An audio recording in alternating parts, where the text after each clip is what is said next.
Hey, welcome back to the Benedict Challenge. We are on day 15, which means more than 2 weeks into the challenge, and I thought it'd be a good time to just check in and review the rule that we set for ourselves, update it where we need to, and just see how we're doing, check in with ourselves.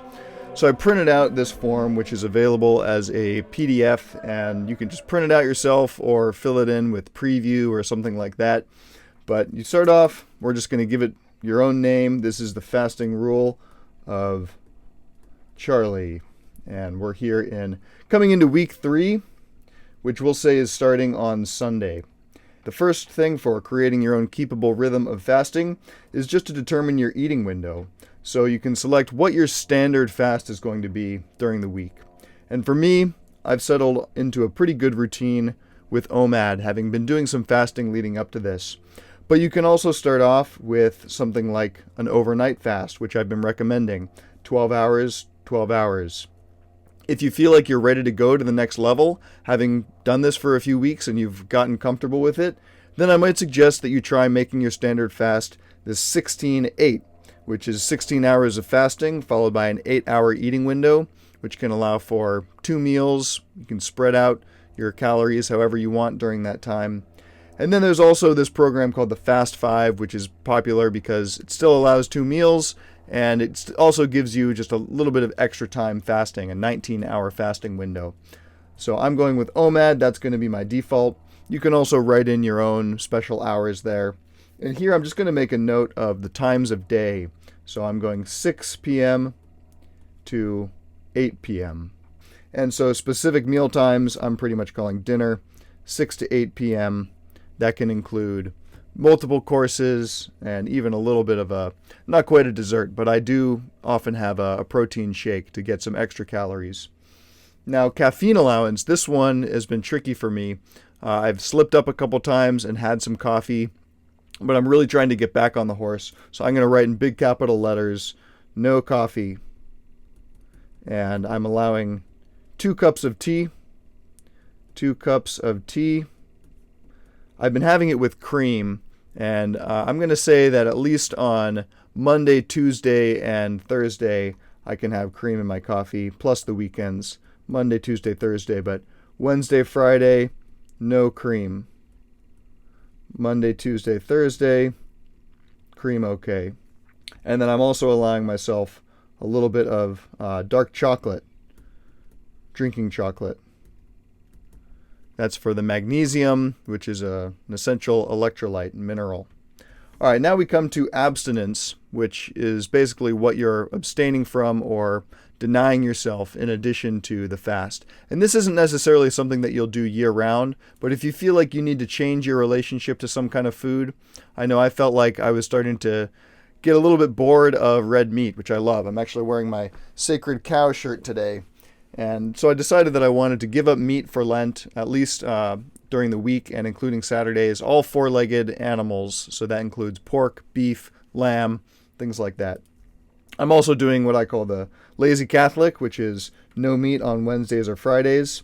But there are these variations like the Eastern Rite, doing no dairy, no meat, no eggs, no oils. That's one of the strictest forms of abstinence.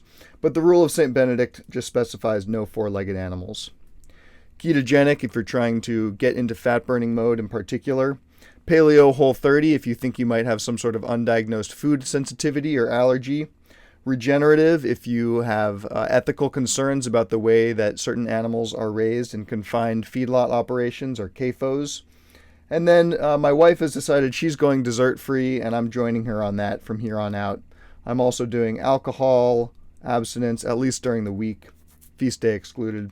And then social media, Netflix, and texting. I'm not doing that one at the moment, but as we get closer to the end of this 40 days, I might wean off of those. And, of course, positivity. No negative thinking. Next, we've got the supplements. And initially, I was thinking of taking some branched-chain amino acids immediately before and after my intense exercise on Tuesday and Thursday mornings. I've decided to maybe give myself a slightly different allowance. People often have this obsession with eating protein right after they work out, but as Art Devaney, sort of the godfather of paleo, points out, you're actually shooting yourself in the foot in a way because there's this whole period 5 hours after exercise, where your body is ramping up to maximum autophagy. And so you're really not doing yourself any favors by not recycling through some of those old junk proteins and just giving your body immediate new proteins to consume. Instead, I'm sticking with that, but I might allow myself on those days to open up my eating window a little bit earlier on. So I'm going to make a note of that over here, that on Tuesdays and Thursdays, Muay Thai, eating window is going to be from 3 p.m. to 8 p.m.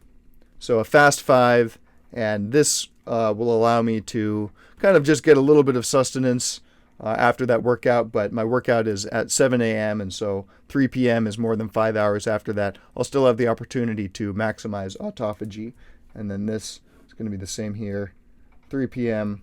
to 8 p.m. Otherwise, Monday is going to be OMAD, Wednesday is going to be OMAD, Friday is going to be OMAD. Wednesday and Friday also are no meat, except fish, no meat. Saturday, I'm relaxing my eating window, but I'm keeping the no four-legged animals in here. So this one I'm doing pretty much 3 meals, but no four-legged. And then Sunday, we start off with a feast day.